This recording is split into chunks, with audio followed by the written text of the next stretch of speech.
What's going on, everybody? You see it. We are back. Thank you for tuning in to SKF Weekly.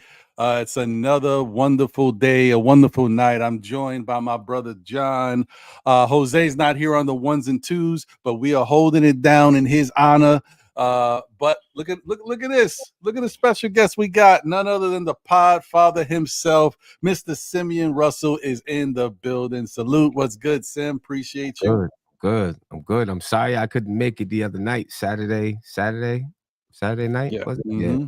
I couldn't make it on Saturday, but glad to be here. I'm glad to be here. Appreciate you, brother. Ron had the All-Star panel gone. It was nonstop from the moment he started the show all the way to the end. It was crazy. Yeah, it was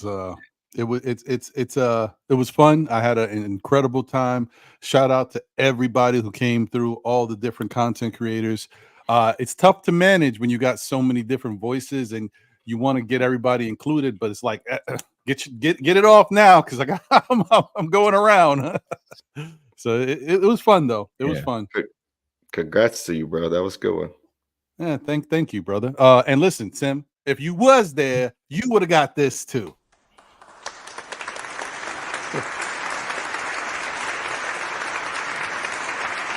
Yes, because you know what, you deserve it as well, man. A lot of us owe the idea or even the thought of doing this content creation podcast thing to the fruits of your labor, my brother. So I appreciate you once again. Always want to give you your flowers. That's a fact. Thank you. So yeah, that being said, how's everybody doing? How you doing, John? I'm good, man. Excited to be on tonight. We missed last week. We're here today. We're good. We're ready to go. I'm excited. I'm excited to talk the second half to this season. I'm looking forward to the second half of this season. So yeah, man. Yeah. How's everything with you, Sim? Everything good? Everything is good. Busy as usual, but it's about to slow down a little bit in the next couple of days. So I'm excited about that. Okay, I'm happy for you, brother. Because I mean, listen, you're always busy. So if you extra busy, then I know things need to slow down. Slow down. A lot needs to slow down. I can't talk about it on the air, but a lot needs to slow down. I got you, brother. Well, I want to say definitely shout out to everybody who's viewing. It's Monday nights, and as we all know, Mondays are usually kind of busy with content creation. There's a lot of our fellow content creators doing their thing right now as we speak. So thank you for tuning in and popping in and showing love. And obviously, Replay Gang, we appreciate you because I know that's big. Shout out to Walter Blackman in the chat. My guy Dwayne Dennis, I appreciate you, my brother. He said Saturday was fire. Yeah, man. Thank you for tuning in. It was incredible. And I hope to start doing it as an annual thing, All-Star Weekend. And maybe we can kind of make it a little bit more fun and enjoyable, come up with different things. Maybe content creators can have like a little game, content creator versus content creator. We could split up in groups. I don't know. We could do something fun with it. See how we can make it work next year. But who knows? Maybe we'll do something similar to that when we get to the playoff time and our Knicks are ready to go into that. Maybe we can get something going like that. We'll see. But now that that's over, and now that the All-Star festivities are over, oh man. First off, I didn't put it as a topic for tonight's show, but I mean, like the All-Star weekend is it's so bad right now. The skills challenge I think is pretty cool. I think what they've done with it is pretty, it has some excitement to it. It's changed though. I thought it might have been a little bit more exciting before, but I know they can mess around with that. The 3-point competition, I mean, if you can shoot, you can shoot. It's going to be exciting. The dunk competition. Terrible.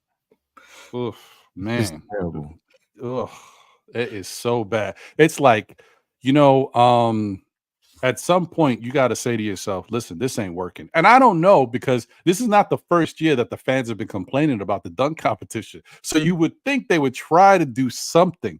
I said it before. I think other people have said different variations of it. Man, listen, just give us a dunk competition, pair a professional dunker with an NBA player, let them do 2-on-2 tandem dunks, and let's really get it cracking. Because the professional dunkers, they do some stuff. If you're gonna do it right. I mean, you got Mac McClung. This is I feel like this year was the first year that was kind of experimenting with a guy who's really not playing on an NBA roster. And they put him in the dunk competition. I think they're messing around with it. Oh, last year. We won last year. Because McClung won. No, I mean, yeah, that's right. But wasn't last year, wasn't he on a roster though? I don't think so. I think he's never played in the NBA. Yeah, he was an elite. Wait. Still an elite, yeah. Yeah. Oh, because you know what? When you pull him up for 2022-23, it shows that he was on Philadelphia. Maybe that was the G League. Maybe I don't know. Yeah. Confused. Maybe it was the affiliate, yeah. Could have been. Yeah. All right. Well, either way, I think they should open that up and do more of that. And then you get to the All-Star game. They may before you even do that, Ron, they may need the open league. Yeah. Oh, yeah. Yeah. Well, that's what I mean. When I said professional dunkers, I meant I forgot his name, but the dudes that just dunk. You know what I mean? They have competitions, and there's that one guy, I forgot his name, but he's incredible. Like, open it up to these guys, man. But I mean, to make it NBA, you know, put one NBA guy with each of them, you know what I mean? And make it like a tandem thing. But they got to do something. Yeah, but what would the NBA player do if the other guy's out dunking the NBA player? He could throw the ball up, you know. It's going to be an assist guy. He could sit in the chair, you know, like what, so he could jump. I don't know, man. They need to figure something out. And then last but not least, you had the All-Star game, which I refused to watch. And let me tell you, they almost got me because I was like, Jalen's in it. What if Jalen does some crazy stuff? That's our guy, man. Maybe I should tune in. And I was like, nope, not going to get me. And I'm glad I didn't, because once again, same old stuff, same old non-defense, same old non-competitiveness until some point in the fourth quarter. And, a team scores 200 points. I mean, what are we doing? Oh, no. What's your thoughts on what you what you think about this whole All-Star weekend, Sim? I mean, first of all, I think the 3-point contest has turned into the highlight of it all, right? Right. It's really turned into the highlight. And they probably should just capitalize on that. So Saturday night, let the 3-point competition be the highlight, not the slam dunk. I mean, the slam dunk contest is so terrible. There's no names in there. No, I mean, it's terrible. I don't know if it's ever been so bad. So they, even the judges were horrible. The judges was terrible too. It was crazy. You know what I mean? So I mean, they definitely got to do something with that. So I think they should, let the 3-point contest be the highlight. Figure out what to do with the slam dunk contest. And maybe they need to do something. If they want the slam dunk contest to be the highlight, maybe they should do something that starts in like September or October when the season starts. Where they have like slam dunk contests all around, maybe the state, the globe, the globe, country, the globe, wherever. Yeah. And then you take all those winners and you bring them to the NBA. I like that. That would be dope. Going and All-Star weekend, bam. Now you'll have, and they may not be NBA players, but there'll be a lot more interest. You know what I'm saying? And then when you do an NBA player I want to participate, you know what I'm saying? Now there's even a little bit more, something going on with it. And then it's another thing for the NBA to promote throughout the year. You know what I'm saying? Something else that they can make some money with. You got these dunkers, professional dunkers from all over the place, and then they come into the NBA. Like, then it'll be the highlight, because they could actually do it in what is that, the in-game tournament? That could be sort of a part of the halftime show would be the slam dunk. All the best dunkers from across the globe come during this halftime, and they, you know what I mean? You make it a longer intermission. If you can, or maybe it's before the actual game. I like that idea. So you may got something. That actually, I like that Patent idea, and I like how you're incorporating into the in-season tournament, John, because that actually could be a kickoff, like a tournament of the dunkers to see who will make it to All-Star Weekend. That's interesting. And then you could do it. You could push it to Christmas, and then the next one is Christmas, so it's like tournament dunking. So now the fans start to get used to these players and say, "Oh, I like this guy. Look out for this guy." And then you do like an East and West, and you bring them east of the world, east of the globe, west of the globe, and you sort of bring them match them up against each other, and then that way towards this All-Star break, you have actually something right there. So there you go. Send it in, Dwayne. Word. Yeah, I think that would be pretty dope. That's an interesting idea because they need something. And they need to also add this whole. I remember there was I think it was Paul Pierce or someone was talking about one of these shows that are ran by athletes. They were talking about having a like the 1-on-1 or the 2-on-2 games, but like 2 dribble max. You know what I mean? Where they play, against each other for bread that they put up. I think that's, what I mean? Because they all like to gamble. So now they're gambling on something that they all believe that they're the best of. You know what I mean? Right. So right. That actually, that's interesting. Yeah, man. I didn't watch.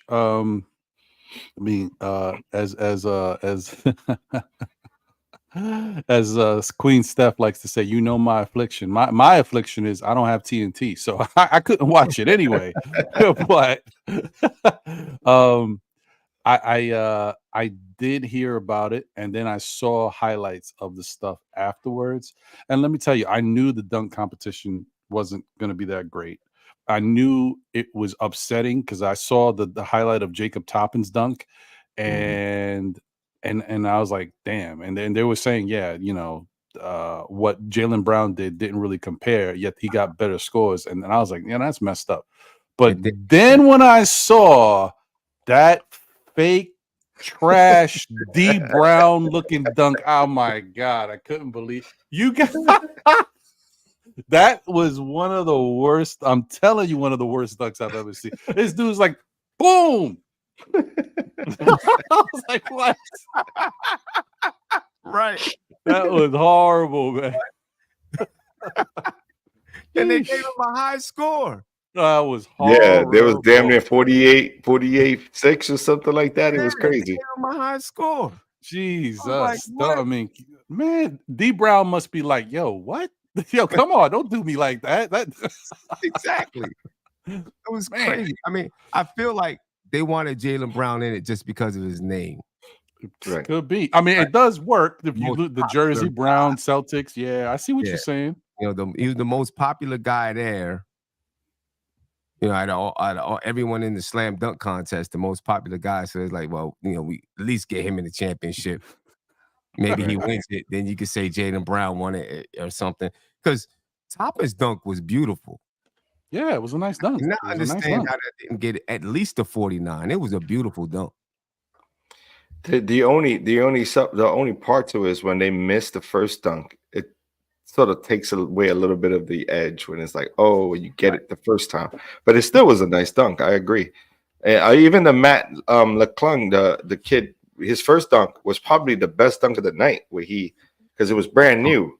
Yeah. Where he tossed it, he didn't toss it to himself. He sort of tapped the ball. But even that, while you're in mid-flight, is very difficult to do. Right.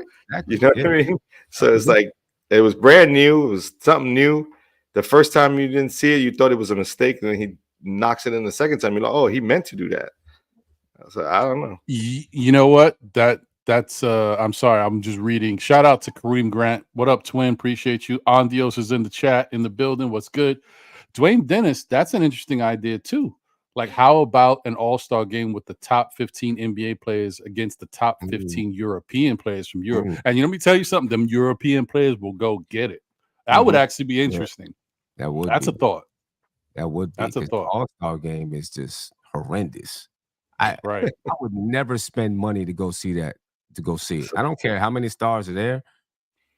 I would never go spend money to see that. They're just, you watch them and they're literally just walking up and down the court, just letting guys go to the basket or shoot it. I mean, how is that enjoyable to anybody?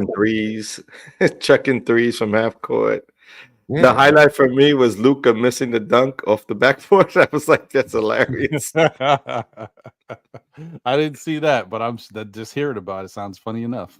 and then I think Luka tried. I'm not Luka. What's his name? The big guy. Jokic. Jokic. Yeah, he tried to do some sort of reverse type of thing. It was like it was silly. But they're like just playing around. They're just having fun and fooling around. It's like it's not entertainment. It's just guys just. It's just got Just shoot. Just I don't know. It's not even competitive.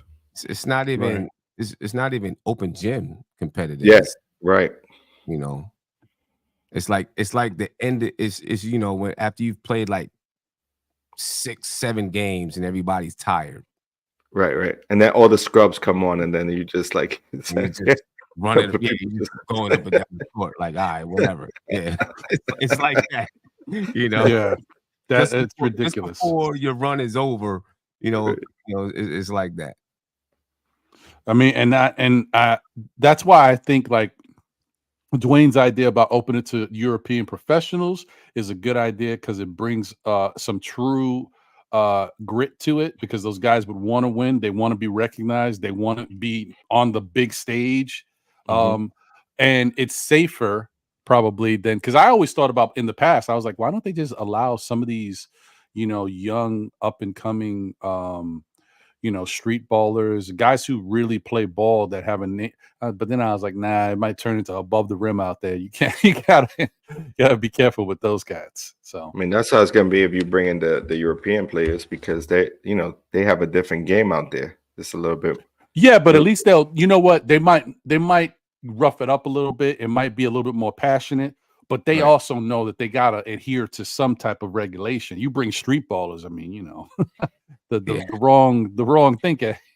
right. So, but yeah, so that's All-Star Weekend, guys. I mean, it is what it is. It's just another constant conversation about what are we doing, what are they doing, and hopefully they get it right one year. I actually have a feeling they will. Though. The course were cool. Like the course, well, I mean, the autograph and all of that type of. If you don't got cataract surgery, I mean, it's fine. I mean, like, but I thought it was pretty cool.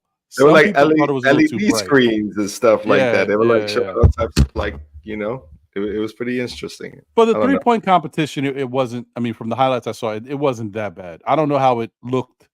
If they did it did they do it for other things? I kind of got a glimpse of it. I don't know. I don't know if it was as much though. Like it was, it was really, it was meant for like the celebrity game. Really showcased it. Yeah. And speaking of that, shout out to our guy Jalen Brunson, who was respectable, very respectable. He beat Julius Randle's output easily. So shout out to him for that. Right. And he actually had a chance. I mean, listen, one more bucket, one more. I think the final rack was the 26 money balls. So if he would have hit just one more shot, he would have had 26. Yeah, exactly. I don't like that either, guys. That's another thing. I mean, don't get me wrong. Out of everything they got, the 3-point competition is the best. I don't like that you're one and done. Like you get one shot, and you're out. Like if you don't, I guess it makes sense. It just seems tough. Like for him to score 24 and shoot it pretty good. The number was 26. I think 3 or 4 guys had 26. It's just rough to like hit 24 and then you're out. That's it. It's over. Yeah, I mean, one person had 25, right? Was out. Yeah. Was it Hallie who hit 25 and was out? It might have been. Yeah. But how else can you do it? I guess. I mean, that's the thing. I guess it's probably. Yeah. Because I remember they definitely did it differently, of course, back in the day, the Trent Tucker days and stuff like that, the Steve Kerr days. But I guess this is probably the best way to do it. It's still very exciting. Mm-hmm. I guess it's probably the best. I guess I want to see. I think it's because I'm so upset with everything else that's All-Star. I would probably want to see more of the 3-point shooting than anything else. So I think that's why, like, give me a little more of this. Right. Would y'all be opposed to having the females or the WNBA players come in and shoot alongside the men in these contests, because they Not could at chuck it up the same amount? I don't see it. Hey, not at all. I wouldn't mind it. Right? Just bring them all in and let them rock. Like, you know, if you some of the guys might, they might be a little upset when they get eliminated. Yeah. And as they should be eliminated. Some of them women players can shoot, man. They can shoot it. They can shoot it. All they did was change the ball, right? With the young lady. Oh, yeah, it's the smaller ball, the women's ball, right? But she shot it from the same range. Yep. You know what I mean? So I mean, she was respectable 26. She pretty much hit the same thing as Dame. So for the most part, right.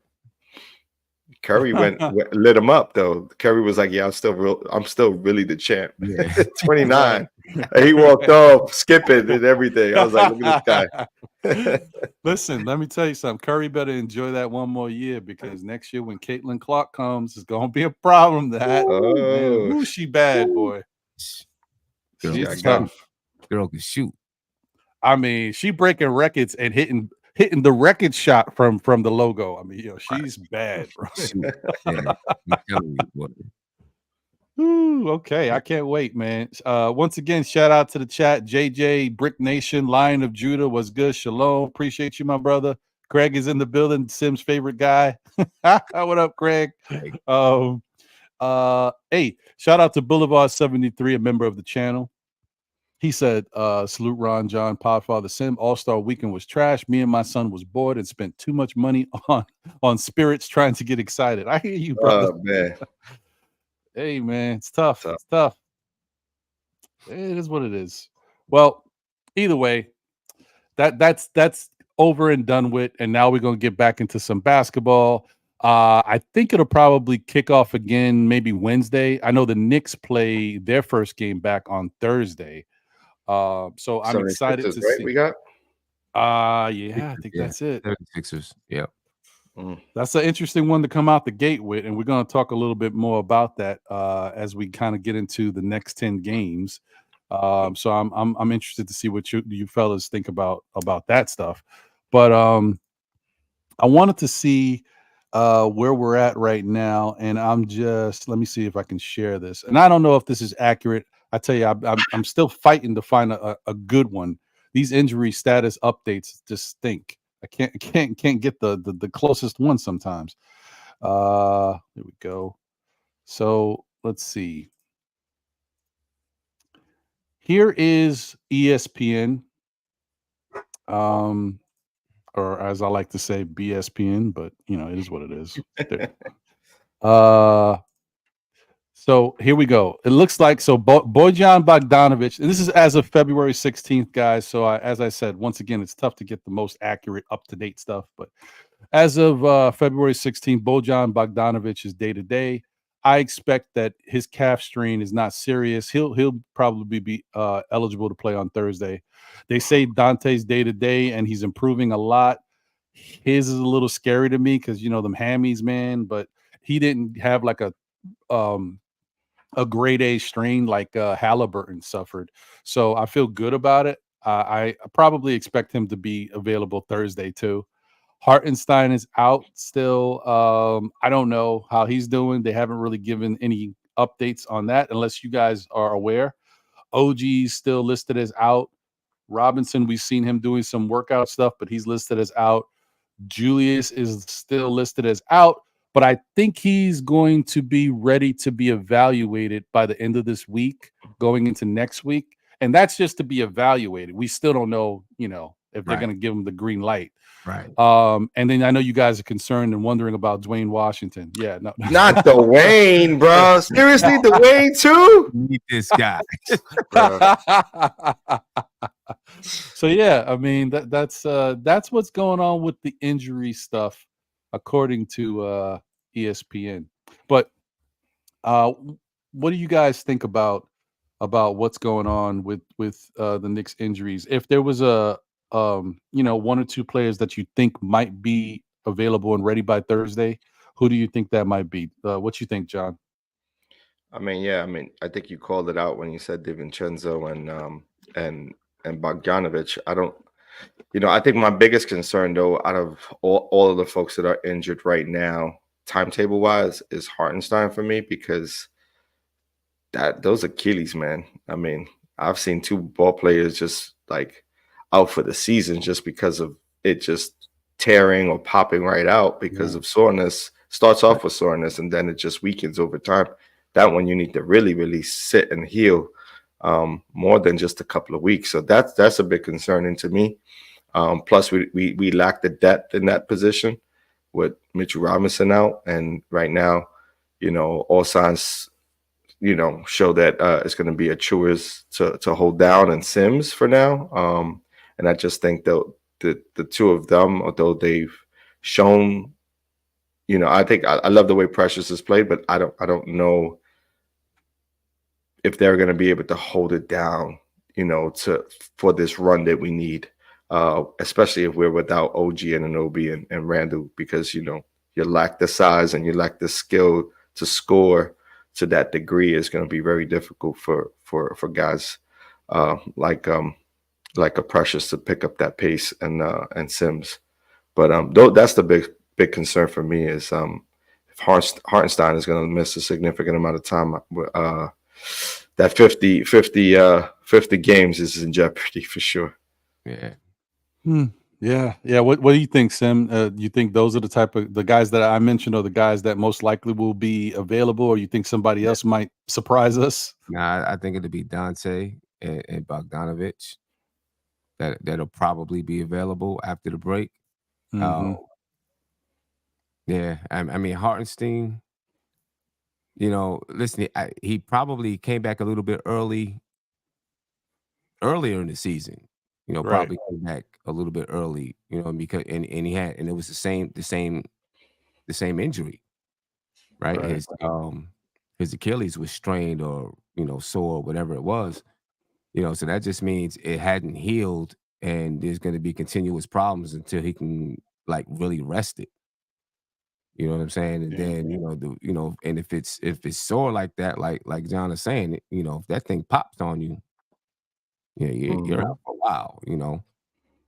So I mean, you don't want to play around with that. You know what I mean? You got to make sure that's fully healed. So I can see those 2 guys coming back. I don't know much about OG's injury, and I guess he had surgery, right? Right. Yeah, but I think bone spurs in his elbow. Yeah, to remove some bone spurs. Yeah, so I don't know how long that takes to heal. I don't, with Randall, my big concern about it with Randall is that, okay, he comes back and he's probably still going to get surgery over the summer. You know what I mean? Now, how much can he really bang with that shoulder? I know he shoots with the left and it's his right shoulder, but a lot of times he uses the right shoulder to bang his defender to fade back to shoot.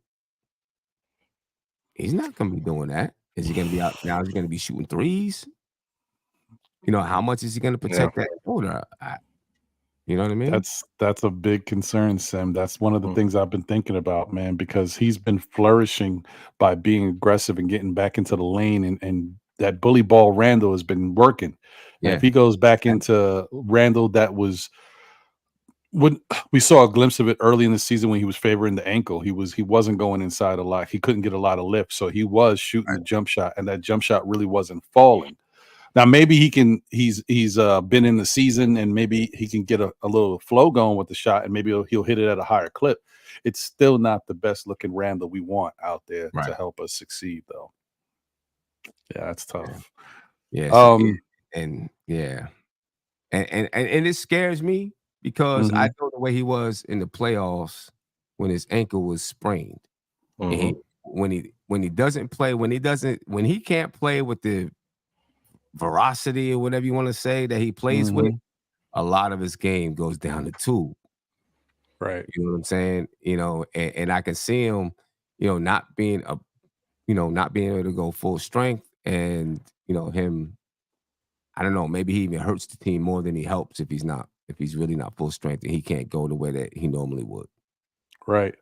That's Craig said something, which actually, even though, there's something to that. It might be a little tricky. He won't be able to dunk. Now it's right shoulder. Um, so he's left-handed. But you'd be surprised at how jumping up in the air and moving, if that right shoulder ain't right, it can affect you. I don't know, man. I don't know. I don't know what to expect from it. It's also the weight distribution. If he actually has a moment where he has to hang on the rim, you know, that also is just that weight distribution. You ain't gonna be able to hold it up that often. You know, I mean, hopefully whatever treatment they're giving him, whatever sort of rehab they're gonna put him through helps sort of mask it a bit with the muscle or something. I don't know. Mm-hmm. And then I know tape him up, man. I never had my shoulder pop out, right, or my arm dislocated or anything like that. But I did have an issue one time with my right arm where I couldn't even raise it here. Mm-hmm. Right. And I don't know if, I'm assuming that there was some sort of strain. Yeah, I can't think of the name of the rotator. Well, yeah, like the rotator cuff. Right. And I could bang with it. I could hit it up. I wouldn't get any pain. As soon as I went up to grab a rebound or tried to shoot it and brought it up here, I'd get pain. So, I couldn't really do that at all. So who knows, I guess, what type of movements, like you're saying, Ron, will bring pain. Mm-hmm. If it's gonna bring pain, there'll be, right. Hopefully, it's not the type of movement that, like if he bangs it, maybe that doesn't bring pain. But if he raises it, it might bring pain or something. Right. I guess it's all going to depend. Yeah. And what he needs to do is really work on his layup package. Just I would put the dunks in my back pocket, and instead of dunking, lay it up with the left hand. Or he might even be able to. I mean, if he's got the extension, he could probably do a layup with the left hand. But dunking is a little bit rough. Any like hanging on the rim, two-handed dunks, any of that is going to be tough. And let me tell you, the other thing that's going to be a little tricky too. It doesn't happen to him a lot, but when it does happen, it happens. He can't really fall on the floor, man. I mean, like he's got to try to avoid falling. If he falls and puts that weight on that shoulder, I'm telling you, it's popping, because I've had it happen to me, and it don't take much for it to come back out that socket. So yeah, I don't know. I wish him the best, man. I wish the Knicks the best, but it's gonna be tricky. The biggest concern for me is on the defensive side, because when you start playing the Paolo Pancheros and guys who like to bang down low, you're gonna get physical, and then when the rebounding gets physical in the trenches, that's when anything could pop. You know what I mean? And you're going after it. So, and I also think like Randall's the type of player that if he's into a game, he's not really gonna be thinking of too much about it. I think he's gonna just go for his, and then let it fall where it may. You know what I mean? Like if he gets hurt, he gets hurt. But I don't see him. I think once he gets going again, I think he's going to sort of forget about it and then sort of push through it. And again, who knows when this will show up again? But hopefully not, because we're going to need him. We're going to need him down this stretch. We're going to need him. We're going to need OG. We're going to need all these players that are out right now at full health. I would love to see a full team before the season ends. That would be awesome. I just don't, we don't know if that's ever going to occur. So, right. And so, according, Nick Yak said that he saw something that said injury report that said Bojan, Hartenstein, and Dante back on the 22nd, which is Thursday. So maybe that's the case. And listen, man, they be playing with fire with Hartenstein, bro. I would love to see him back. We need him, but it's dangerous. This guy, that's dangerous. We'll see. Nick Yak also said nobody said Randall will need surgery. All dislocated shoulders are not the same. He might only miss one game, if not play Thursday. He might only miss one more game if not play Thursday. I highly doubt he's going to play this Thursday. Right. Yeah, I don't think he's playing this Thursday because even the timetable itself is for this coming week. It would be if you're out 2 to 3 weeks, this would be the week that he gets reevaluated. Not that they said he was going to come back. It's get reevaluated in 2 to 3 weeks. So I don't know about that as of yet. So the other thing would be OG Anunoby.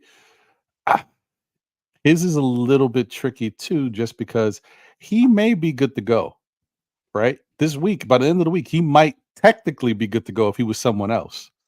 But if he comes from the Kawhi school of thought, I'm not playing until I feel ready to play, we still may not see him. And so that's the thing, like you gotta he could be good to go, but if he don't feel he's good to go, we still gotta wait. And we don't know what that's gonna be. We don't know what that's gonna look like. Yeah, man.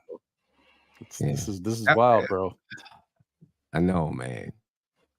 It came tumbling down quick. It was like, oh my gosh, look at this team, and then shoo. I don't think we've ever seen a Knick team that showed such promise so quickly, had such an incredible month, 15-2. And then for all the injuries just to hit wham. And then we're like, whoa, what we doing? Wow. There was a moment there that we were like, even when Brunson had that little trip up, it was like, wait a minute, like, like what's going on, man? Nothing else to happen anymore. Like, it's bad enough. Somebody's got a bunch of Knick voodoo dolls somewhere and just hitting spots, man. Like, what is happening? Sheesh. Right. This is rough. Oh, shout out to New Knicks City and Squad. Was good. Appreciate you, man. Thank you for being here, tuning in. Guys, smash that like button if you haven't already done so. You see it, we hear it. It's Ron and John, still Knick fans, SKF Weekly in the building with our special guest, the Podfather, Mr. Simeon Russell from Nothing But Knicks.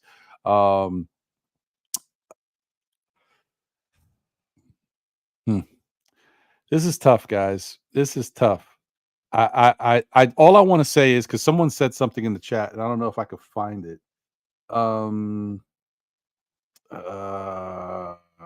Shoot. Oh, here it is. JJ said, how concerned are you guys we could fall to play-in? Only 3 games from play-in.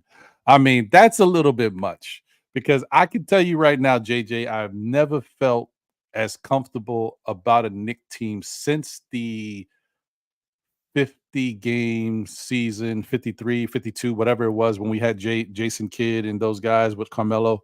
That's the last time I felt really good about the Knick team. I feel really good about this Knick team. As long as they're healthy, I don't think we are a play-in team. I've already said it. I'm on record now saying it. I don't know how you guys feel about it. I don't know if this ain't the ledge. I hope I haven't jumped out the window. But I feel like this team, healthy, is a top 3 seed team. Like I honestly think we're the second best team in the East. Because as good as Milwaukee has been, they've got some issues right now with Doc Rivers and whatever's going on over there. Although I do know that they made 2 really good pickups that will help the team. Patrick Beverly being one, and there was somebody else they just picked up that I was like, oh, that's interesting. So they might be, they might turn it around. I just feel like, you know who the other player was that Milwaukee got? I can't remember now, but I heard about it. I was like, oh, well, I didn't expect them to get him. I don't know. I'll think about it as you guys talk, but I still think the Knicks are, if everybody's healthy, I think the Knicks are the second best team in the East.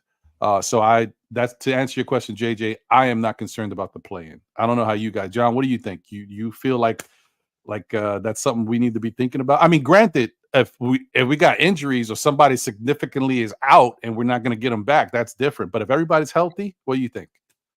I mean, right now, no one's healthy. So right. That's my biggest concern is right now is until they get back. My biggest concern is that we start losing some traction, because the reality is that without Hartenstein on this team, we're a different team. Without Hartenstein playing for us, we're just a different type of team. And I don't know if the firepower of Bogdanovich and Burks coming in so late in the season is going to be able to pick up the pace on that side. You know, I mean, we're significantly better than we were going into the break, right? Because of these two players, but defensively, rotation wise, hasn't really looked good as a fit just as yet, because we got Burks playing the sort of backup point guard role, almost similar to when he was moved before. And I'm not really sure why Tibbs is going in that direction.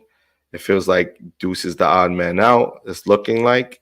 I'm hoping that shifts, because I would prefer the Deuce to be, the backup point guard, even though he's not the best facilitator. He gives you a little bit something different than Burks does. And I think I like Burks more as a guy who could get the ball in transition, run the fast break if when he gets the ball and opportunities to run fast breaks, or even be a kick out guy in the corner.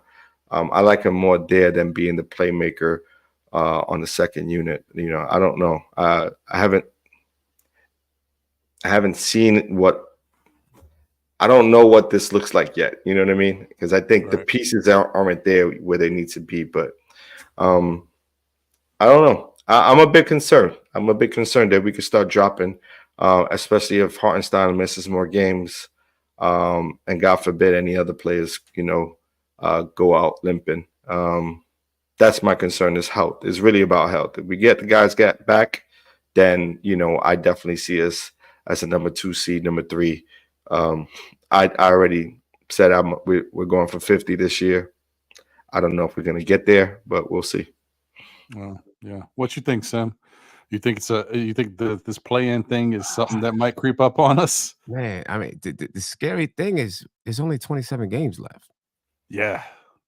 So there's not a lot of time to get guys back. Then it's not a lot of time to, get the chemistry back rolling. You know what I'm saying? That's the great thing point. Me a little bit. By the time everybody gets back, maybe there's 10 games left. Something, and then now, we're battling for wherever we are at that point. We got to get enough guys back to be able to hold the ship. You know what I'm saying? If we can go 500, until we get everybody back, you're looking at, probably holding the fort for a little while, if we can do that. So, I mean, I'm a little concerned that we can dip in the standings if guys keep getting injured. I am definitely a little concerned about it. Yeah. I'm concerned as well. I don't know if I'm playing concerned. I mean, I am concerned that we're going to get a couple more losses before we start the winning again. I think the key for this Knicks team right now, I mean, we've already seen, like, when we don't got a big, it's a problem. We don't have no enforcer or somebody that can help keep guys away from the rim. That's a problem. But I do kind of think that if we get one or the other, I think we can start getting back to winning some of these games. Maybe not against upper echelon competition. That might be a struggle. But if we get a Hartenstein back or a Mitch back, I think obviously Mitch is going to take a little bit more time, but he's working towards it. But like a Hartenstein back or a OG, I think we'd be okay to win some games here and there. I'm actually more concerned that we get Hartenstein back for a little bit, and then he still needs more time. And then OG's not ready, but we get Julius back, because I actually think Julius isn't enough, because we need that defensive person, that protector. And so I would be more comfortable if we got OG back even before Julius, to be honest. So we'll see. We'll see. It's a tough one. That's a tough one. Let's say injuries don't go our way this season. Things don't go our way with the injuries, right? How do you approach the offseason? Knowing that you're going to have OG. You're going to re-sign OG. Randall's already on the books. Brunson's already on the books. You got to figure out what you're doing with Hartenstein. Bogdanovich, he's on the books for this year and next year, right? Yeah, he's got an Mhm. extra year. Mhm. You got to figure out Alec Burks. How do you approach it? Well, I mean, listen, if I got two scenarios for you. I got Ron, the Knicks fan who loves my team and wants everybody to come back. And then I got Ron, the cold-hearted businessman. The cold-hearted businessman is saying that Hartenstein injury is a big one waiting to happen. And if that's the case, I guess I try to I got to move on from Hartenstein. I know I just said it. I heard myself say it, guys. Don't look at me. You're a wild boy. I know, man, but that Achilles, that's it's right around the corner. Just saying. Julius Randle having to get surgery on the ankle not too long ago, coming back from that. Now freak accident, falling, dislocating the shoulder, possibly maybe needing to get surgery in the offseason. And he's gonna be getting after next season, he's up. You know what I mean? Payday time. Oh no, maybe I make a move and get off of Randall. And then these other guys, I kind of would just I'm gonna have to play I'm gonna have to see how guys play out the rest of the season to determine if they've earned the spot to come back and help this team. But that's tough. But to me, like those are the things I'm thinking.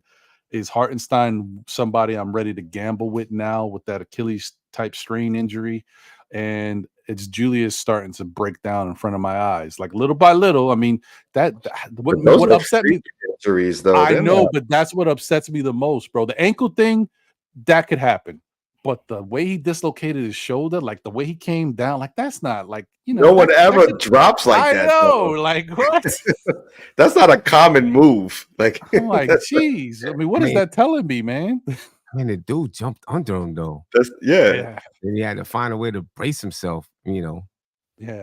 That's not common. Like that's a 9 out of that's I don't know. You can't even mimic that regularly. Right. Like it ain't something that happen. Like a ankle sprain happens often. Right. And when you look at that injury, how many times have we seen a guy go up in the air, come down, land, and brace himself and get up? Nothing. Right. For a couple minutes to catch his breath and then get up. Right. That was I was so mad when it happened. I was like, wow, this shouldn't have happened. I was like, come on, man. I would say for the season, though, like going into next season, from what we're hearing, the Knicks have a play on a potential superstar. I say you go after that superstar. Whoever it may be, go after him. If you have an opportunity, if you have an ear somewhere in the NBA world where there's an opportunity that you can go grab a superstar, because that's been all the conversations from Woj and everybody else. So if there is an inclination, go get him. Go get that superstar. I still think it's Donovan Mitchell. I think it's him too. If they want. I think so too. Honestly, I was telling Tony, I was like, I wouldn't be surprised if Cleveland and New York have already had discussions about what something would look like. Right. And the Knicks know we can't trade this, and this, because if it were to happen, this is what they would want. Right. I agree. Right. Yeah. I wouldn't be surprised. I can see that. I mean, and so my question to you guys is, when you think about a possible superstar coming into the Knicks, are you looking like we just go out there and get a superstar that can, fit this team and what we got going on now? Or are you saying, who's the type of superstar that I can come in that can replace Randall? I don't think they're doing that. I don't think so either. This is the reason why I think Donovan Mitchell is the guy that they're looking at. Look at the size of Donovan Mitchell. Look at the size of Dante DiVincenzo. Same size, same body type. Dante can get up. Same play. Get up. Same player, except Donovan Mitchell is a level above. Yeah. And I think they're looking at Dante in that role and saying Mitchell can fit right there. And now we got a better guy right there, and DiVincenzo can go to the bench. Yep. And how much better has this team gotten? I think they're looking at this lineup right now saying we plug in Donovan Mitchell and we're ready to go. That's what I think. I really I have do. to agree with that. And Donovan, that's why, now that Donovan Mitchell's in that lineup, I don't think he's coming out. That's like practice for Brunson and Randall.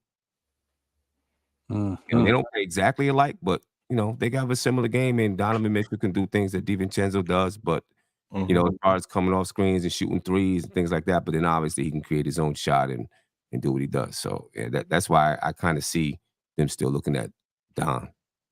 That's the guy. Yeah. And there is like it's almost already played itself out, right? Like the conversation about Donovan thinking he was already coming to New York, and then there was a twist of fate that had him going to Cleveland. And so it's inevitable that they know where he wants to be. And so they just need a package that is gonna make the money work, and maybe the picks. And that's why they're holding on to all these first round draft picks, because that's the need. Right? It may not be the player, but it may be the first round picks that they're salivating over. Right. Listen, I hear you guys, and Sim, that's a great point. I think Dante is actually practiced to show how Donovan Mitchell could fit this roster in this lineup. Here's the question. I think I already know the answer.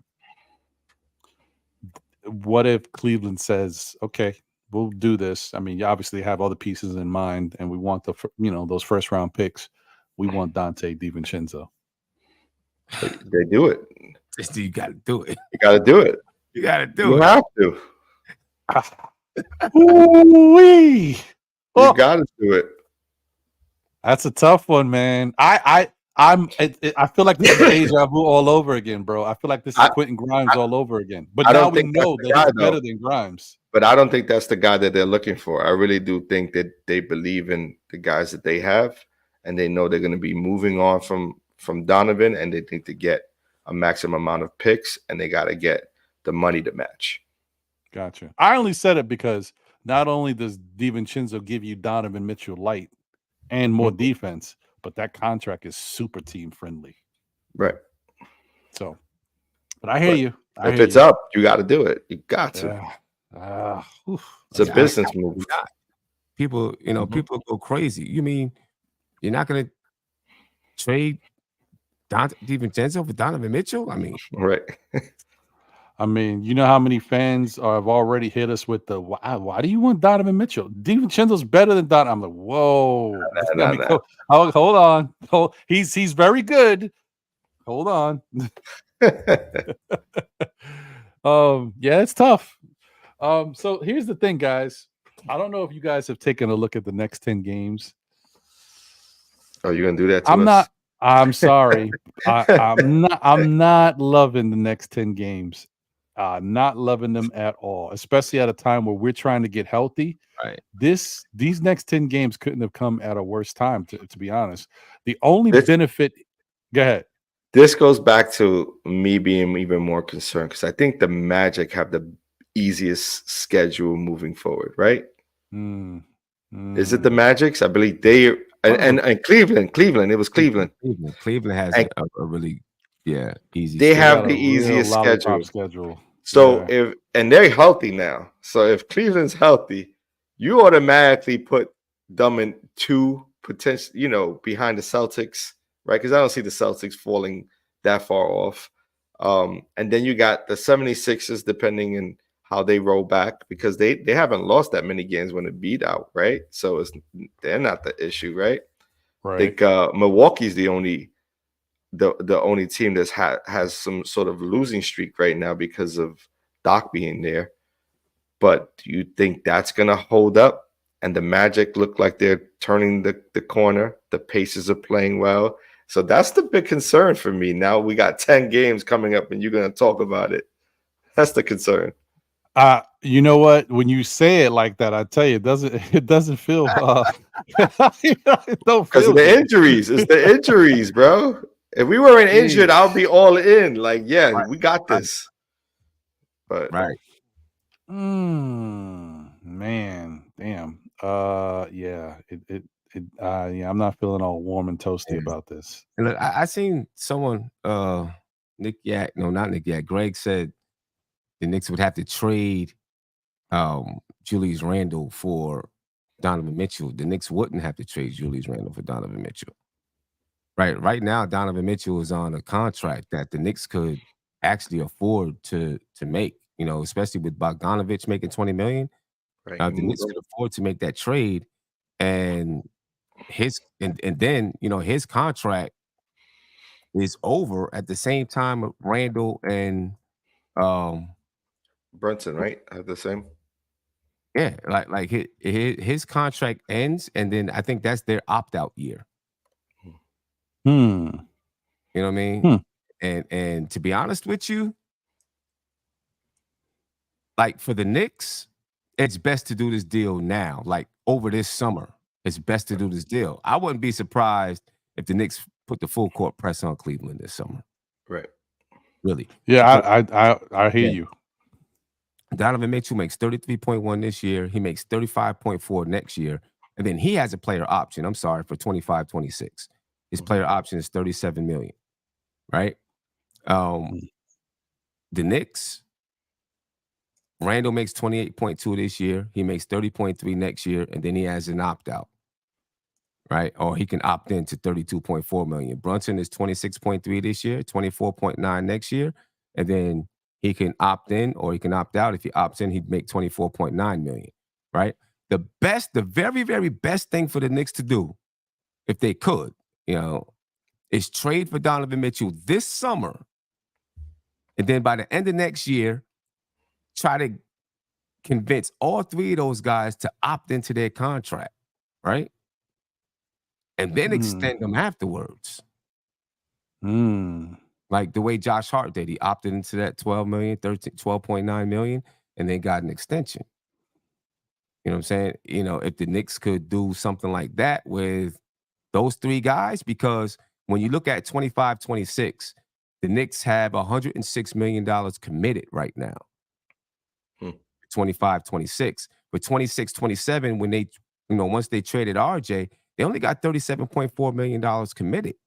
So if they could get Randle and Brunson and Donovan Mitchell for next year, get them all to agree to pick up their option and then extend them all in 26-27, starting 26-27. Now you can pay them. And obviously you got to pay OG, but you got $37 million on the books for that year, right? So now if you convince them to take that, now in that 26-27 year, you got the money to pay all three of those guys, and still have OG and still be able to pay OG. So now, like, you got your four guys, you got your core right there with those four guys. You know what I mean?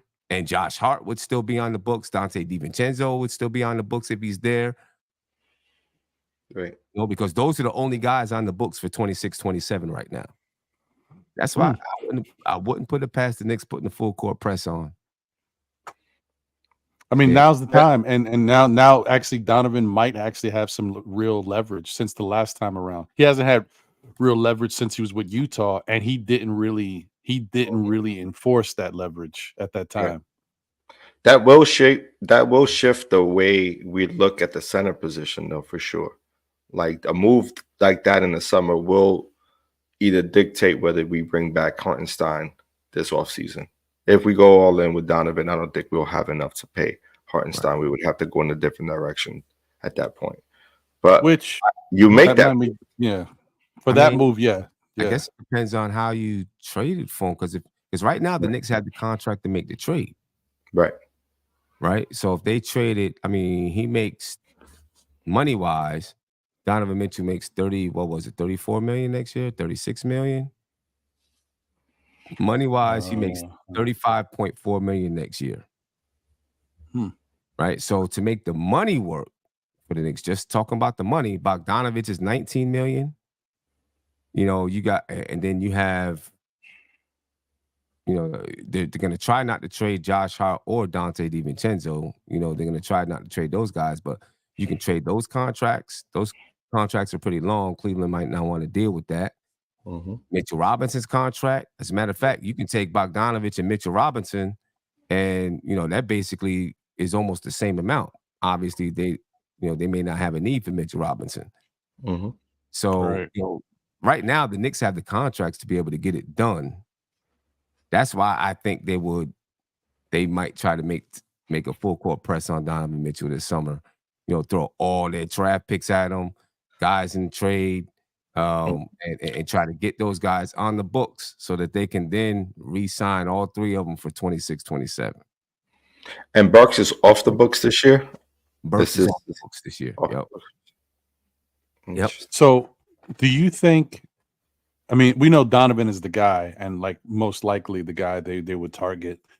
Outside slim chance of them actually looking at a Devin Booker, but then now with this whole new scenario of Luka, do you think there's any seriousness to the Knicks actually trying to pursue a Luka? I think they'll listen. I think they'll inquire. I'm sure they would, but you never see Luka wanting the stage. Like, he'll want to play here, and but it never really talks about him coming to New York, not coming out of his mouth, like wanting to play for New York. Donovan's already made it bit known that he thought he was going to be in New York, that this is a place that he's wanted to play in. So don't know. I could just see. I mean, I see what Sim's saying as far as the Knicks just throwing the full court press and just getting it done. Let's get it. But I could also see them trying to make one shot, one effort to try to go get Luka. Just like, hey, we'll throw you everything we got at you. Just see what it looks like. I can see him trying at least just to see the feel, see what it looked like. I can see the Mavericks going after Jokic and making that a thing. If this happens, whoever the Knicks are trying to get during the draft, because they have their draft pick, you're going to know exactly what that Mavs draft pick is at that time, right? So there's 2 first-round draft picks that you can use. You know what I'm saying? That will save you later on. And 2 first-round draft picks that a team will get immediately. You know what I'm saying? Like, they'll get them right now. This is going to be interesting, man. This is going to be interesting. I like the fact that we're able to even talk about this. We're in a situation where the Knicks actually have some teeth in the game, man. Like that, like we can do something or not do something. But the point is, it's available. So let's go. Let me get to the bad news. Only because of the health issues, guys. Other than that, we're okay. But and it's the weirdest thing. You know that in the next 10 games, we play Philadelphia 3 times. What is happening here, folks? But anyway, this is what it's looking like. Yeah. So, coming out the break, Philadelphia. After that, Boston. After that, get right, Detroit. Then New Orleans, which is no gimme. Last time we played New Orleans, I believe we lost. Then we got Golden State, the team that you never know exactly what you're getting. They are a struggling team, but some nights they come to play and they resemble their old self.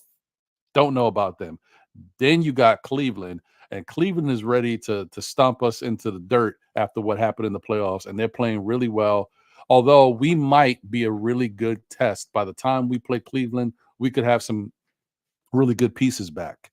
Then you got Atlanta. Then you got our arch nemesis, Orlando. And then you got Philadelphia twice in a back-to-back. I mean, what is happening? Is Embiid, how long is Embiid supposed to be out? Oh, they still said indefinitely. So as you think about this, let me see if there's an injury report with Embiid, if anything's changed. If we have Hartenstein, we match up well against Philly. I think Hartenstein is the key piece, moving forward. Like, if he's able to play healthy and not have any lingering feelings on that Achilles, and it isn't as sore, or, if he's not dealing with it day to day, if he's healthy, full bill of health, we're in every game. I just think he just brings a different presence to this team.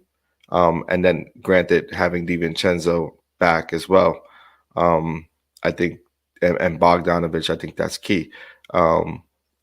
And then that gives us a little bit more time now, that because we'll have Precious playing as well. It gives us a little bit more time to get healthy with OG and Randall. I'm okay with that. Now, if Hartenstein is out for any amount of let's say the first 4 games, we're in trouble. We're in trouble. Yeah, it's a little wonky. I mean, it looks like 6 to 8 weeks, so he will not be back for any of these games. So, These are all playoff teams except for Detroit and Atlanta. mhm. What's Golden State right now? Are they in the playoffs? They're in the play-in, right? They're in the play-in. I think their record is pretty funky. Let me see here. Golden State is they are in the 10th spot, right at the end of the play-in. Right. And they made the move to put Thompson off the bench right now. So Right. if Thompson's coming off the bench, they're moving. Who's playing in his spot? That's the question. I don't know I can't tell you his name. I could see him. I think he's the lefty. I think it's the lefty kid. I mean, I could be wrong. Maybe it's not him. I'm not sure. Let me see. Well, whatever that's gonna look like in the near future would decide like whether they're gonna, because Curry's got always a push in him towards the back end of the year. Like he's gonna come away with a couple of wins there, even if it's him doing most of the work. But they got some pieces still over there. Like Kuminga is a solid player, and Wiggins is back too, right? So I could see them, Oh yeah, so I'm right. doing better. It is the guy that I thought. It's that lefty kid, Brandon Podziemski or whatever his name is. Okay. So they're giving him the start. Yeah. Interesting. I don't know. It's a different team when Thompson hasn't been the same, right? Like on the defensive side. No, he hasn't, and it's kind of like it's sad, but it's like this has been kind of developing for a minute. Thompson never has looked the same since he came back from the big injury that he sustained. He had really flashes, some really good moments, but defensively he hasn't really been the same, and that was like that's what made him special. I mean, the fact that he shot like Steph Curry is one thing, but the defense that he played was phenomenal. I mean, he was one of the top defenders in the league, always in top, all team defensive conversations. So yeah, it's tough. It's tough to watch because we're watching him understand that things aren't the same anymore. Yeah. So. Yeah, man, that's what it looked like. So, I mean, if you're looking at this, go ahead, Sam. My fault. No, I'm just saying that's a tough schedule. Mm-hmm. And we play. How many more times do we play Boston? Because I know we played them 5 times this year. We got to play Milwaukee one more time too. I think we played Boston 2 more times and Milwaukee once. One more. Yeah. So that's a total of 5 for each of those 2 teams. We know that's funky.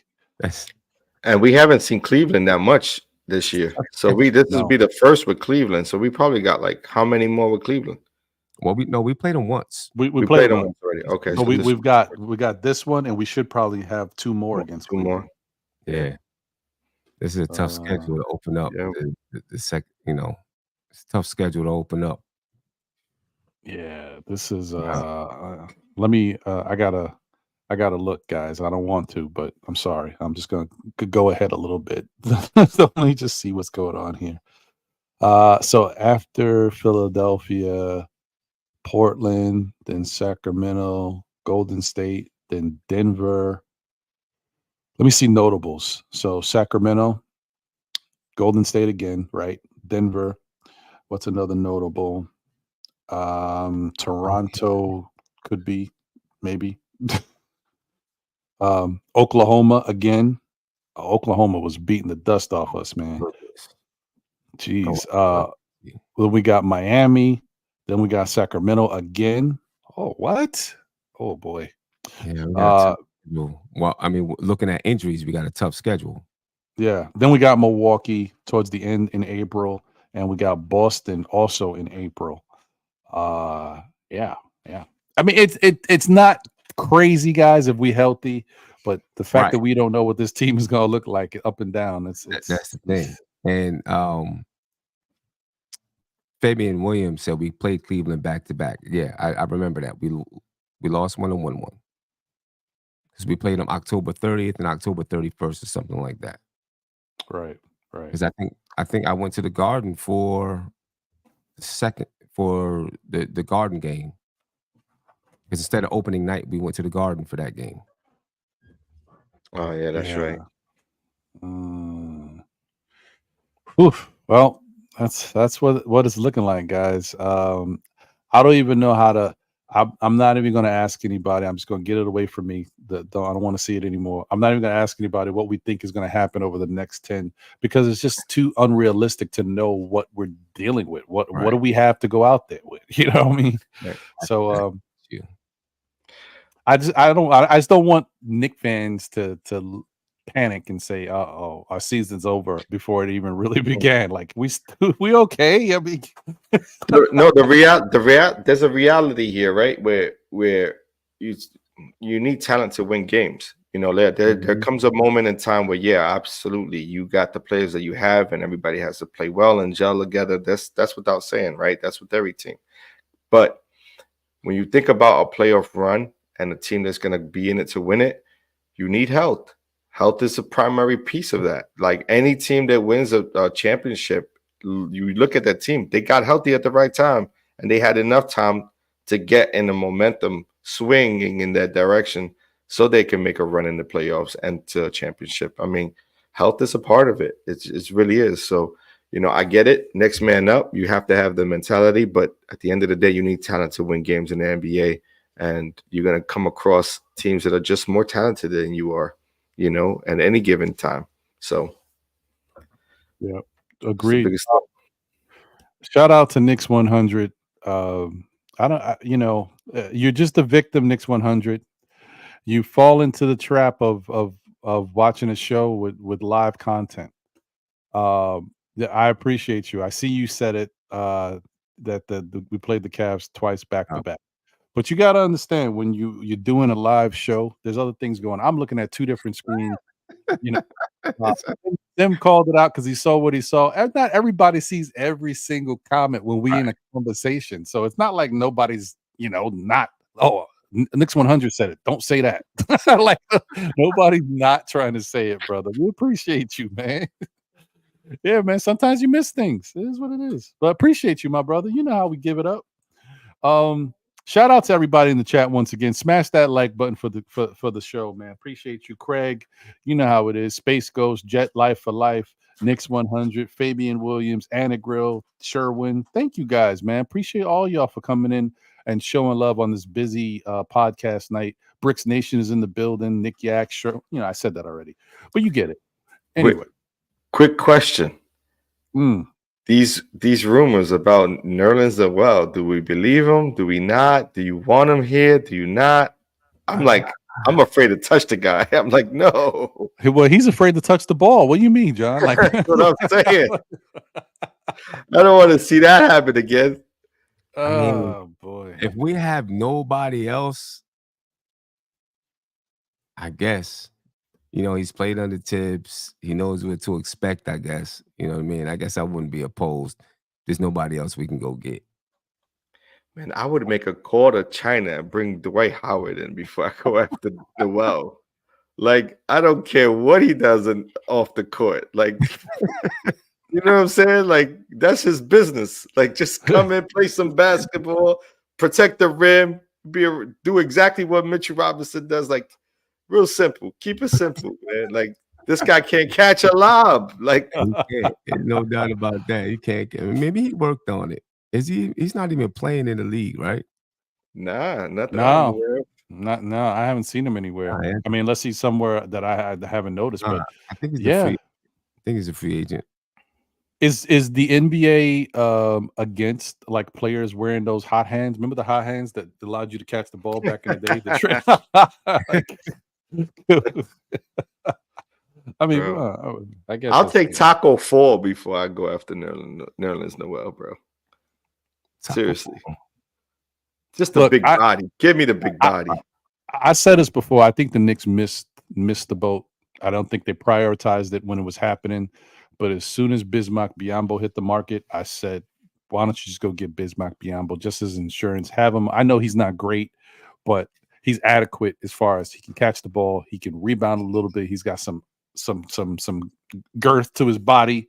You know what I mean? I just thought maybe that was the guy that they could have picked up, and now it's kind of slim pickings in the center realm. I think what's his face is still out there. Lopez. Lopez. Lopez. Huh? I don't know, man. I don't know. Lopez is out there. Yeah. I don't know. It's definitely gonna be slim pickings. It is. It's a tough time, but I honestly think the Knicks. And what I've been hearing, I guess people have been talking a lot about. Oh wow, Fabian Williams said Norvel Pell. Oh boy, I mean he wasn't that bad when he was with us. We didn't use him that well, but what about Mook Morris, Senior, or whatever his I don't even know. Morris, Marcus Morris. Oh, Marcus Morris. Yeah, Mook. Is his nickname. Okay. But Marcus Morris, that's not a position that we need to cover. That's a power forward. But it just maybe, yeah, that's really like a 3. But he's just a tough guy, just a tough guy. We need height. We need somebody with some girth. Pause. I agree. And there's just not a lot of guys out there, and unless technically the Knicks could still but who do they have? I was going to say the Knicks could still make a trade. The guy got to clear waivers, but I don't know. They can bring up the guy from the G League. Oh, they gave him a shot, right? Give him, why haven't they done that, Sim? I've been looking at that guy, and he's a center. Like he's a center. Right. I don't know. Maybe he's. I don't know. They gotta move Charlie Brown Jr. or Jake Toppin. That's right, because it'll be like a 12. But those are the guys who are holding down that extra spot right now, or no? Are they in the 10-day contract? The guys that are on 2-ways right now, Charlie Brown Jr., I think, right? Is Jacob Toppin on a 2-way? I think so. I think that those are the 2. But you get 3 now. Well, I think we got 3. And Dwayne's hurt, right? Yeah, he's hurt. I mean, but you can still bring the guy up on a 10-day. Right. You know. I mean, at this point, it can't hurt. I mean, maybe they're waiting for if something were to happen, then they have that as a backup option. Right. Maybe that's the reason, so they don't have to do it right now, because you still got Sims and you still have Hartenstein scheduled to be day to day or on his way back. So right. We'll see. They brought him up earlier in the season, right? When Mitch was out and Iheart got hurt, they brought him up. Yeah, I don't see why not. I mean, it would. I mean, you just need a big body who can play halfway decent basketball. I don't see. I can't see. I'm no offense, no slight to him, but I don't necessarily see where Jericho Sims is that much better than him either. So I'm like, why not? So right. I don't know, man. Just stay away from Noel, man. I'm just hoping. I don't want to hear no, because my son hit me with that when we was on the drive. I was like, "You shitting me, man! Like, don't say that." I was like, "He ruined my day." And then I got home. I was like, "No, that's not real." Well, I hate to say that it is real, but I mean, hopefully they stay away from it. The other thing is, like, he's been on the shelf, man. Like, Nerlens Noel was a certain player, even when he was consistently out there. Like, I don't know how he is when he's on the shelf. And he had back injuries. Like, didn't he have a spinal injury? And he's Roberto Duran, hands of stone, man. Like, there's only so much we can deal with, bro. It's too much. Too much. I could tell you, Knicks fans will go crazy if Nerlens Noel's on this team, and somebody throws him the ball and it goes out of bounds off his hands. It's over. The whole crowd's gonna be dying on the floor. It's done. So we'll see what happens. Though. I don't know. When Mitch and Iheart, when they went out early in the season in December, and I did a show on potential centers, and I brought up Nerlens Noel. That went crazy. It was like, keep that guy away from my team. Went crazy. That he gave us full maximum effort. I'll give him that. Like he did give us what he had, but you know what I mean. It's just we've been there. It's like we're going backwards with Burks. It's almost like I don't want to see that all over again. Right. Yeah. Let's Don't let Brunson get hurt. Elfrid Payton might be on the way. Right. I'm sure. I mean, check the stands, guys. See if Elfrid Payton is sitting in the stands somewhere, just watching. Yeah, because I don't know. You don't know what's gonna happen with these Knicks, man. These days. Oof. I mean, another name, but there is an article out there about Nerlens Noel. Right. I know. It's real.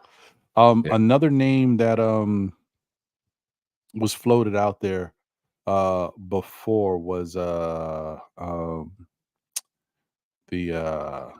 Ish Smith.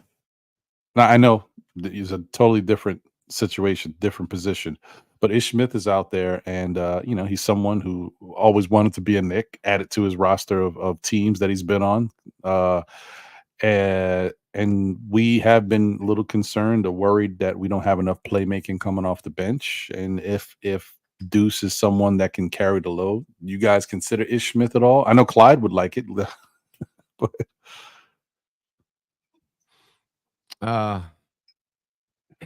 so small. He is small. His size is, he's so small. I don't know. I mean, but don't aren't we expecting us? I guess you're saying if we continue with the injuries, because aren't we expecting Alec Burks to be that creator off the bench? Yeah, but I'm saying with the injuries going forward and not knowing what to expect if guys are going to come back healthy.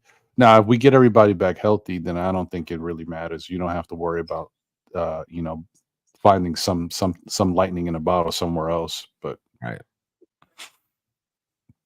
I don't know. It's tough. Yeah. I mean, we'll Wall. John Wall I just don't know, man. John Wall, he's always had something, the ability, and but I feel like when you look at the John Wall name, you just always seeing the promise and what was once there. Well, but you got to remember, when's the last time we seen John Wall do anything on the NBA floor? That was, that's the problem. Right. A lot of these guys are still working out. The question is, are they given a chance? That he's sort of out of the they haven't been able to give him a chance. Like no teams really want to touch the baggage that comes along with John Wall. So yeah, that's really the issue. That's interesting. Space Ghost, Christian Coloco. I liked his game. I liked his what he was doing coming out of college. I remember when we did one of our draft specials, he was one of the centers we featured.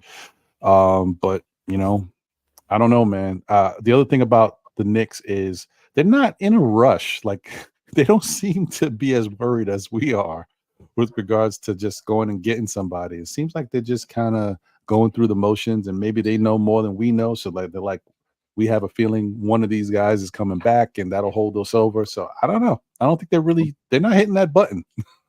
Yeah, no, I don't know. But you could clearly see, Sim and John, like those last 3 games that we lost, having a center would have made a difference. Oh yeah, yeah, big difference, huge difference. Yeah, huge difference. I know. Is Joel Embiid? He won't be back for Thursday's game, right? No. He's out 6 to 8 weeks as of February 8th. Okay. We win that game if Hartenstein is playing.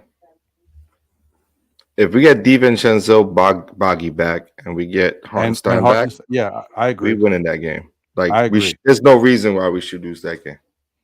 Yeah, other than Maxey going off for 60. Let him score. I don't care. Just stop everyone else. Yeah, I mean, and the only thing that Philadelphia did was they added dude from Buddy Hield. Yeah, Buddy Hield don't really. He could shoot you. He could shoot you sometimes out the gym, but like it's the opposite too. If you don't get hot, shoot you out the game. We've seen that with when he was with the Pacers. Yeah. Right. Yep, 100%. Once again, man, shout out to everybody who's tuned in on this really busy Monday night for content creation in the Knicks community. Appreciate you guys. Salute to the chat. All you guys for tuning in. Please smash that like button while you're here.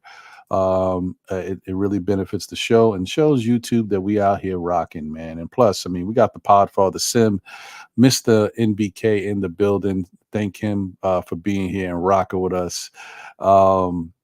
And also, guys, listen, I know you might not be familiar with it. Maybe you forgot what it looks like. That like button looks a little something like this.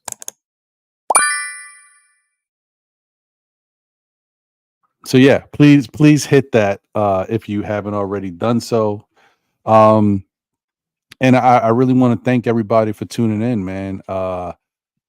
This is that quiet time, right? It's the quiet time in the NBA. Right. You got the All-Star weekend is over. These next couple days are days of rest. Hopefully we get some good news going forward about our team and our players. Thursday, the Knicks get to play basketball again. The one thing I always like about this time period is like for a coach like Tom Thibodeau, he gets to get a nice full practice in with the team. Yeah. Problem is we aren't healthy. So, but yeah. There's always something, man. There's always something. I swear to you, man, I'll take everything we get, but I never thought we'd be in this position to talk about how good this team is, but we're hurt. Man, it's unbelievable. They get into practice. Tibbs is gonna have to suit up. I know, man. Tibbs might be like, listen, we're gonna go over a lot of film today. And it's a lot of film today. You know, Tibbs might have to dust off the old Nikes or something. Listen, there's a reason. What's his face? There's a reason why we got this guy, Othello Harrington. He better put that Knick uniform on, man. Yeah, go get John Starks, Larry Johnson, Allen Houston, and those guys. Suit them up. I was watching the other day. They were showing highlights. There's like a 50 and older or 40 and older rec league with old NBA players. Yeah. Some of them guys was out there getting it, man. Paul Millsap was knocking down buckets. I was like, he still got it. Hey, he ain't 50 and above. Is he 50? He ain't 50 and above. Yeah, man. What? Paul Millsap is rocking. He should be like 40, though. He should be like. I mean, 40, he's it's a 40 and over rec league. So I think I was like 50. Yeah. I was like, there's no way he's 50. I was like, listen, call Paul Millsap up, man. We need that sweet jumper, Bree. Facts. He's 39. He ain't even hit 50 yet. You crazy? Oh, I don't know how he got on the team, but I mean, he's Paul Millsap. He's Paul Millsap, so I mean, So he still could play the league. He ain't that far removed. Right.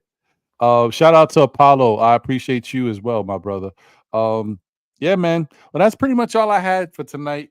Nice little quick show. I mean, it wasn't that quick, but we talk about a little something. We're gonna have a lot of Knick talk going into this second half, man. So stay tuned, guys. Stay tuned. Any final words, my brother? Sem? Nah, man. Nothing. I'm looking forward to Andy coming over. Oh, that's right. When is he getting here? That's March right. 10th. March. Well, but we're supposed to go to a game March 10th, Philly game. So is it just a game, or is there anything happening outside of that? So we're gonna do a pregame. The game is at 6, so it's early. But we do want to do a pregame podcast, but then we're going to the pregame shoot around, and then there's going to be a postgame podcast at Legends. Okay. All right. So I'm definitely popping up to show my face and meet Andy, International Andy, for the first time. I mean, listen, 10 years, man. He hasn't been in New York since 10 years ago. That's a long time. Yeah. So that'll be dope. That'll be dope. I gotta pencil that into my calendar. Right. Yeah. I can't wait, bro. I can't wait. I'm sorry. I might have overlapped you, Sim. Can you say that again? What were you saying? Nah, I said the world's changed a lot in 10 years. So he won't know what he's walking into, probably. 100%. Right? New York is probably going to look so crazy to him now. I mean, different to him now. I mean, that smell might be a little familiar. I'm just happy that things have calmed down, because he lives in Poland, guys. So, Poland's very close to a lot of warring areas, and things have calmed down, so it allows him to be able to move around. So it's good for that, man. Good for that. Yeah, so we'll see. Oh, also, guys, just want to give you guys a quick heads up and shout out. This Saturday, there is a watch along with the Morning Brew Sports crew. They're going to be at Blarney's outside of the Garden. I think it's for the Knicks game versus Boston. Yep. So yeah, definitely tune in and tune in. Is that a 3 o'clock game? That is a 8:30 game. Oh, it's a night game. Okay. 8:30. Yeah. So my thing is, I am going to try to see if I can make it over there just to show my face and meet a couple people that I've never met before, especially the Morning Brew crew in person. But it's my son's birthday, so I don't think I'm staying. I'm just going over there, show my face, say what's up to people, and then it's about my son's 21st birthday. That's a special one. So yeah. No. Yeah. John, it's always a pleasure, my brother. Final words? Man, as I always say, for everyone, thank you all for tuning in and, tuning in with us and hanging out with us today. Be safe out there. Stay warm. Winter we ain't got rid of winter yet. I'm still getting some sparkles of winter. So stay warm out there. Stay healthy, and looking forward to the next one, man. I'm out of here. Peace. Oh, man, always a pleasure. Oh, by the way, guys, listen, speaking of him bringing up the weather, I don't know if you see that forecast, the East Coast, about 10 days from now, 7, 8, 9, 10 days, going to be in the 50s again. I'm ready. Can't wait for that. Yeah, bring it on. I still got snow up by me. Oh, hell no. Yeah. It was in the 50s today, so oh yeah, man. We ain't talking about you. You got a little of that southern heat. That southern comfort is your way. We get a little bit of it. Enjoy it, my brother. Well, once again, man, thank you guys for tuning in. Smash that like button, show your love. Please support the Still Knicks fans, family, and also obviously always support NBK, Nothing But Knicks, and everything Mr. Simeon Russell's got going on. All the content creators, Knicks and Bruises, UncleFoolio, the Kontroversy, the Queen's Court, International Andy. Please show your love and continue to support everybody. And also, guys, listen, if you want to support Still Knicks fans, by all means, buy us a coffee. Please support us. Go to www.buymeacoffee.com/stillknickfans and whatever, man. Listen, it's late. I can still drink coffee. Don't bother me. Buy me a coffee. Why not? Yeah. Iced coffee. Iced coffee. Iced coffee works out really good. That's once again, that's www.buymeacoffee.com/stillknickfans. Appreciate you guys as always. And that's it, man. We'll catch you on the next one. It looks like the Knicks are going to play Thursday, so we already went over that against Philadelphia. Let me check Friday. There's no back-to-back, right? No, I think it's Thursday, Saturday, and Monday. Okay, cool. So that being said, expect to see a NBA wrap-up and a wrap-up on Friday, 6 and 7 p.m. You get a chance to see me chopping it up with my guy Eru if he's available. And tell a friend who tells a friend who tells another friend. Still Knicks fans will be back again, whether it be on Mondays, Thursdays, Fridays, or on Saturdays for Know the Ledge. We are here bringing you content. Continue to support the Knicks community. We out of here, baby. Let me find there it is. Freedom.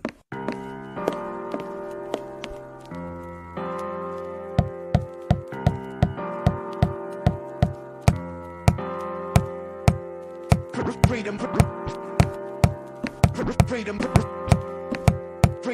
over fame.